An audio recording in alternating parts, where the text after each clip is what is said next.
દાંતીવાડા તાલુકાના જાત ગામના પરા વિસ્તારમાં વસવાટ કરતા રબારી ગોળિયાના સ્થાનિકોમાં પંચાયતના કામોથી સંતોષ જોવા મળી રહ્યો છે।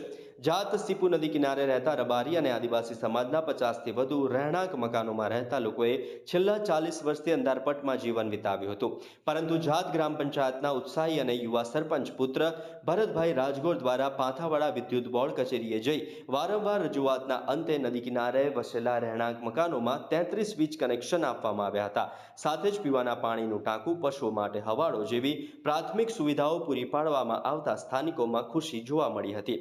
ત્યારે સ્થાનિકોએ જણાવ્યું હતું કે અમો સીપુ નદી કિનારે છેલ્લા 40 વર્ષથી અમારા રહેણાંક મકાનમાં રહીએ છીએ, પરંતુ આધુનિક યુગમાં પણ અમો 40 વર્ષથી વીજળી, પાણી જેવી સુવિધાઓથી વંચિત હતા। અમારા આ વિસ્તારના 50થી 70 બાળકો ઘરે અંધારપટમાં ભારે મુશ્કેલી વેઠીને અભ્યાસ કરતા હતા, તેમજ પરિવારજનો વીજળીના અભાવે નદી કિનારે મચ્છરજન્ય રોગોનો ભોગ બનતા હતા। વીજ વગર ઉનાળો બીમાર વ્યક્તિ માટે અસહ્ય બની ગયો હતો। ત્યારે જાત ગ્રામ પંચાયતના શિક્ષિત સરપંચ પુત્રએ વિસ્તારને વીજ, પાણીની સુવિધા પૂરી પાડવામાં આવતા સ્થાનિકોએ અમારું એક જાત ગામમાં સીપુ નદીના કિનારે એકલું પરવું આવેલું છે, જેનું હાલ અમે કોઈ નામ છે નહીં।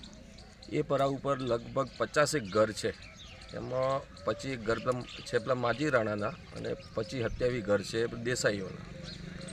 આ લોકોને 40-45 વર્ષથી અહીંયા પેલો વસવાટ કરે છે, પણ કોઈ બી પેલા કારણ હોય આ લોકોને પેલી લાઇટની સુવિધા આજ સુધી ઉપલબ્ધ થઈ નથી। હું જીત્યા પછી એવું નક્કી કર્યું દઢ મનોબળથી કે આ લોકોને આપણે લાઇટ કોઈ બી હિસાબે અપાવવી। 1.5 વર્ષનો મારો પ્રયત્ન આજે આપણે 2 દિવસ પહેલાં સંપૂર્ણપણે સક્સેસ થયો છે અને લોકોને પેલા ઘરે પેલી લાઇટો મળી છે। એટલે બેન દીકરીઓને બહુ પેલા આશીર્વાદ છે।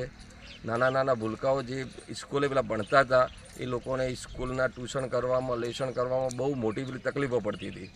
જે બેન પેલી હોય પેલી આપણે પેલી ડિલિવરીમાં હોય એમને છોકરાઓ આપણે અંદર કઈ રીતે ઊંઘી રહે, મચ્છરો ખાઈ જાય, પંખા વગેરે હવે આધુનિક પેલા યુગમાં પેલા કઈ રીતે ચાલે, તો એના આપણે અથક પ્રયત્નો અને પેલા વિદ્યુત બોર્ડના સાહેબશ્રીઓનો મારા ઉપર ખૂબ સારો એવો પેલો પ્રતિભાવ રહ્યો અને એ લોકોના સાથ સપોર્ટથી આજે આ કાર્ય હું પૂર્ણ પેલો કરી શક્યો છું।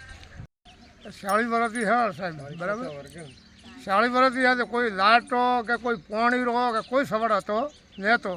હવે આવે કોઈક સરપંચ કોઈક કર્યું 3 દાડી હે લાઇટ, બરાબર પૂરી હાલતથી એનો બાળકો કેમ કરતો ભણાવવા। કેટલા વર્ષથી રહો છો અહીંયા? 40 વર્ષ। શું તકલીફ હતી અહીંયા?